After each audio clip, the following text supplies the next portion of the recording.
আমরা এখন ভৈরব ব্রিজ পার হচ্ছি, যেটির নাম সৈয়দ নজরুল ইসলাম সেতু। আমাদের গন্তব্য তেলিয়াপাড়া এলাকার সুরমা চা বাগানের ১০ নম্বর সেকশনে। সেখানে রয়েছে প্রাচীন বটগাছ। এই গাছটির সঠিক বয়স কেউ জানে না। কেউ বলে ৫০০ বছর, আবার কারো মতে ১০০০ বছরের পুরাতন। আজকের ভ্রমণটি আমাদের সাথে আপনিও উপভোগ করুন। ভৈরব মেঘনা নদীর ওপর নির্মিত এই ব্রিজের পাশেই অবস্থিত দুটি রেল সেতু। একটির নাম শহীদ হাবিলদার আব্দুল হালিম রেলওয়ে সেতু, যেটি ভৈরব প্রথম রেলওয়ে সেতু নামেও পরিচিত। পূর্বে এর নাম ছিল কিং জর্জ ষষ্ঠ সেতু। অপরটি রাষ্ট্রপতি জিল্লুর রহমান রেলওয়ে সেতু বা ভৈরব দ্বিতীয় রেলওয়ে সেতু। ঢাকা থেকে তেলিয়াপাড়া ১০ নং সুরমা চা বাগানে আসতে হলে সিলেটগামী বাসে উঠুন। নামবেন শায়েস্তাগঞ্জ বা মাধবপুর স্টেশনে। সেখান থেকে সিএনজি, অটোরিকশা বা লোকাল গাড়িতে তেলিয়াপাড়া ১০ নং সুরমা চা বাগান বললে নিয়ে যাবে। আর ট্রেনে গেলে ঢাকা বা চট্টগ্রাম থেকে সিলেট লাইনের ট্রেন ধরুন, শায়েস্তাগঞ্জ বা কাছাকাছি স্টেশনে নামুন, তারপর সিএনজি, অটোরিকশা নিয়ে তেলিয়াপাড়া সুরমা চা বাগান চলে যান। আজকে আমাদের ভ্রমণ গ্রুপে আছেন কামাল ভাই, যুক্ত হয়েছেন শাহানুল্লাহ ভাই এবং সোহেল ভাই, যথারীতি আছেন উপদেষ্টা ইসরাফিল ভাই।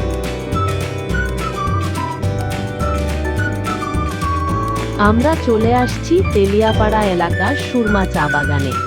এখন আমরা ১০ নম্বর সেকশনের দিকে যাচ্ছি। লাল মাটির রাস্তা, রাস্তার দুপাশে বিস্তীর্ণ চা বাগান। ফটোগ্রাফির জন্য চমৎকার জায়গা এটি, আর প্রকৃতি প্রেমীদের পুলকিত করবে এই পরিবেশ, এতে কোনো সন্দেহ নেই।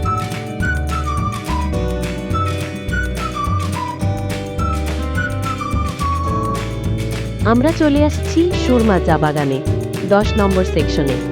এখানেই অবস্থিত প্রাচীন বটবৃক্ষটি। ১০ নম্বর সেকশনের এলাকাটি ঘুরে দেখার মতো চমৎকার একটি জায়গা। আপনি এখানে আসলে আর যেতে মন চাইবে না। প্রকৃতি আর এলাকার মানুষের ব্যবহার আপনাকে মুগ্ধ করবে।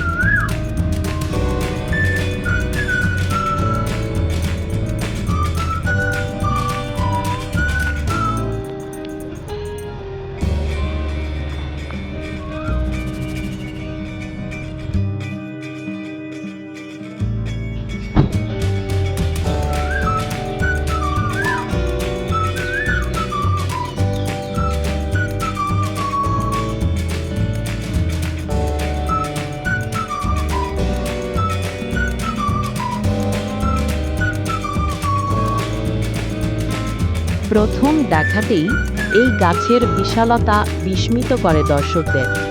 অসংখ্য লম্বা ডাল কিছু নেমে এসে মাটিতে, ফলে গাছটিকে ছোটখাটো বনভূমির মতো মনে হয়। বিশাল ছায়া, জটিল শিকড়ের বিস্তার আর প্রকৃতির নীরবতা সব মিলিয়ে এটি যেন সময়ের এক জীবন্ত স্মারক। স্থানীয়দের মতে গাছটির বিস্তার ধীরে ধীরে আশপাশের বড় একটি এলাকা জুড়ে ছড়িয়ে পড়েছে।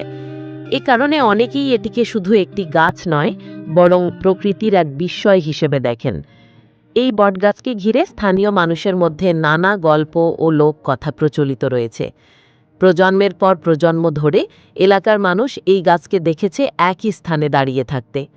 অনেক প্রবীণ বাসিন্দার ভাষ্যমতে তাদের পূর্বপুরুষেরাও এই গাছকে বিশাল আকৃতিতেই দেখেছেন। ফলে সময়ের সঙ্গে সঙ্গে গাছটি স্থানীয় ইতিহাসের একটি অংশে পরিণত হয়েছে। তবে ইতিহাসবিদ বা বন বিষয়ক নির্ভরযোগ্য নথিতে গাছটির সঠিক বয়স উল্লেখ নেই। তাই এই গাছের বয়স সম্পর্কে প্রচলিত ধারণা থাকলেও তথ্যভিত্তিকভাবে নির্দিষ্ট সংখ্যা বলা কঠিন। এর ডালপালা ও ঝুড়ির মাঝে আশ্রয় নেয় বিভিন্ন পাখি, ছোট প্রাণী এবং নানা প্রজাতির জীববৈচিত্র্য। সুরমা চা বাগানের সবুজ পরিবেশ, আর্দ্র আবহাওয়া এবং প্রাকৃতিক বৈশিষ্ট্য এ ধরনের বৃহৎ বৃক্ষের দীর্ঘস্থায়ী বিকাশে সহায়ক ভূমিকা পালন করে।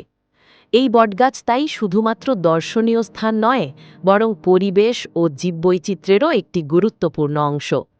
বর্তমানে এই প্রাচীন বটগাছ দেখতে বিভিন্ন স্থান থেকে দর্শনার্থীরা আসেন। বিশেষ করে প্রকৃতিপ্রেমী, ভ্রমণ পিপাসু এবং ইতিহাসে আগ্রহী মানুষের কাছে এটি একটি আকর্ষণীয় স্থান। চা বাগানের নৈসর্গিক পরিবেশের সঙ্গে বিশাল বটগাছের উপস্থিতি দর্শনার্থীদের কাছে এক ভিন্ন অভিজ্ঞতা তৈরি করে। তবে স্থানীয়রা মনে করেন গাছটির সংরক্ষণ এবং যথাযথ পরিচর্যার বিষয়টি আরও গুরুত্ব পাওয়া প্রয়োজন, যাতে ভবিষ্যৎ প্রজন্ম প্রকৃতির এই ঐতিহ্য প্রত্যক্ষ করতে পারে। সময় বদলায়, মানুষ বদলায়, কিন্তু কিছু কিছু নিদর্শন নীরবে সাক্ষী হয়ে দাঁড়িয়ে থাকে ইতিহাসের ধারাবাহিকতার। হবিগঞ্জের তেলিয়াপাড়ার সুরমা চা বাগানের এই প্রাচীন বটগাছও যেন তেমনই এক নীরব সাক্ষী, যে নিজের ছায়ায় ধারণ করে রেখেছে সময়, স্মৃতি এবং প্রকৃতির দীর্ঘ যাত্রার গল্প। তেলিয়াপাড়া শুধু প্রাকৃতিক সৌন্দর্যের জন্য নয়, বাংলাদেশের মুক্তিযুদ্ধের ইতিহাসেও অত্যন্ত গুরুত্বপূর্ণ। ৭১ সালের ৪ এপ্রিল ঐতিহাসিক তেলিয়াপাড়া বৈঠক এই অঞ্চলে অনুষ্ঠিত হয়েছিল, যেখানে মুক্তিযুদ্ধ পরিচালনার কৌশল নির্ধারণে গুরুত্বপূর্ণ সিদ্ধান্ত নেওয়া হয়।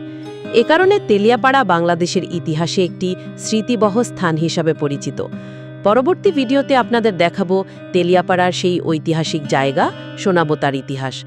সেই পর্যন্ত সবাই ভালো থাকবেন, আর গ্রামীণ ফেসকে সাবস্ক্রাইব, লাইক ও শেয়ার করার অনুরোধ রইল।